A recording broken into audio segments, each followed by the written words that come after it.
তাহউইলুল কিবলা, কিবলা পরিবর্তন হয়ে গেল। আল্লাহর হাবিব সাল্লাল্লাহু আলাইহি ওয়াসাল্লামের বয়স যখন 50 বছর, ওনার কাছের দুজন আত্মীয় মারা গেল। ওনার প্রিয়তমা স্ত্রী খাদিজা রাদিয়াল্লাহু তাআলা আনহা ইন্তেকাল করলেন, ওনার প্রিয় চাচা আবু তালেব ইন্তেকাল করলেন। দুজনই শেল্টার দিত, একজন ঘরে একজন বাইরে।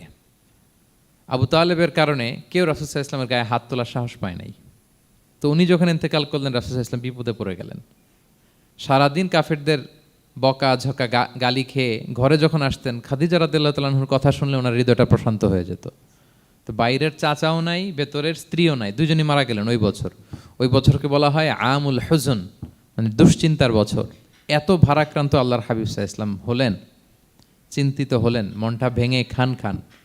আল্লাহ তাআলা কিন্তু ঠিকই বোঝেন যে তার হাবিবকে কখন হ্যাপি করতে হবে। আল্লাহ তাআলা তখন সাইয়েদনা জিবরাইল আলাইহিস সালামকে পাঠালেন যে যাও, আমার বন্ধুকে আর পৃথিবীতে থাকার দরকার নাই, আমার বন্ধুকে ঊর্ধ্ব জগতের নৈশ ভ্রমণের ইনভাইটেশন দিয়ে আসো, মানে মেরাজের ইনভাইটেশন দিয়ে আসো। পড়েন সুবহানাল্লাহ। সুবহানাল্লাযী আসরা বিআবদিহি লাইলাম মিনাল মসজিদিল হারামি ইলাল মসজিদিল আকসা, মসজিদে হারাম থেকে মসজিদুল আকসায়, তারপরে উপরে সুম্মা দানা ফাতাদাল্লা ফাকানা কাবা কাউসাইনি আও আদনা।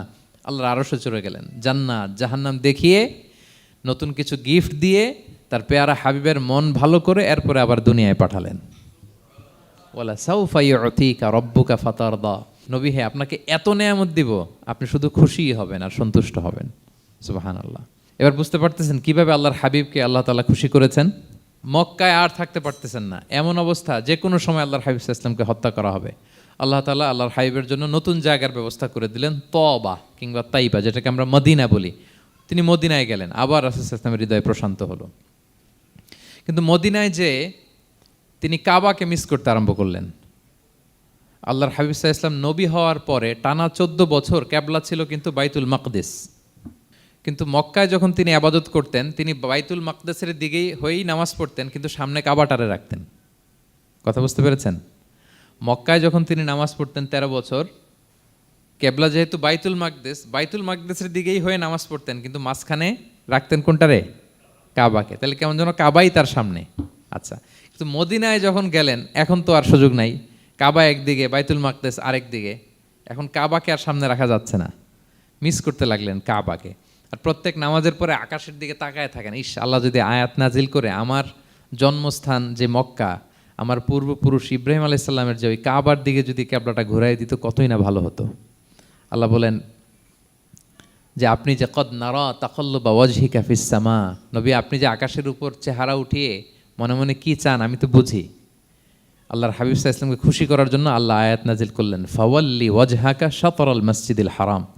নবী হ্যাঁ, আপনাকে খুশি করার জন্য নতুন বিধান নাজিল করলাম। এখন থেকে, ফ্রম রাইট নাও, আপনি যখনই নামাজ পড়বেন এখন থেকে কাবামুখী হয়ে আপনি সালাত আদায় করবেন। তাহউইলুল কিবলা, কিবলা পরিবর্তন হয়ে গেল। সুবহানাল্লাহি ওয়া বিহামদি। আপনারা মসজিদে নববীর পাশে মদিনাতে একটা মসজিদ দেখবেন, এটাকে বলে মসজিদ যুল কিবলাতাইন। এমন মসজিদ যে মসজিদে এক নামাজে 2 কিবলা শেয়ার করা হয়েছিল। মানে এই আয়াত যখন নাজিল হলো, আল্লাহর হাবিব সাল্লাল্লাহু আলাইহি ওয়াসাল্লামের সাথে একজন নামাজ পড়ে যে ওই মসজিদে যে দেখে কিছু লোক নামাজ পড়তেছে ওই বাইতুল মাকদিসের দিকে হয়ে, কারণ তখন পর্যন্ত ওইটাই কিবলা। তিনি নামাজরত অবস্থায় এদেরকে বললেন যে তোমরা তো জানো না এই মাত্র আয়াত নাজিল হয়েছে, কিবলা কিন্তু আর ওই দিক নাই, ডাইরেকশন চেঞ্জ, এদিকে হয়ে যাও। তো ইমাম সহ মুসল্লি সব ঘুরে নামাজের মধ্যে ওইদিকে হয়ে গেছে। তাহলে একই নামাজে 2টা কিবলা শেয়ার করা হয়েছে, ফলে তখন থেকে মসজিদের নাম হয়ে গেছে মসজিদ যুল কিবলাতাইন, 2 কিবলাওয়ালা মসজিদ। তাহলে দেখেন আল্লাহর হাবিব সাল্লাল্লাহু আলাইহি ওয়াসাল্লামকে খুশি করার জন্য আল্লাহ তাআলা কিবলা চেঞ্জ করে দিছে। সুবহানাল্লাহ বলতে পারলেন না?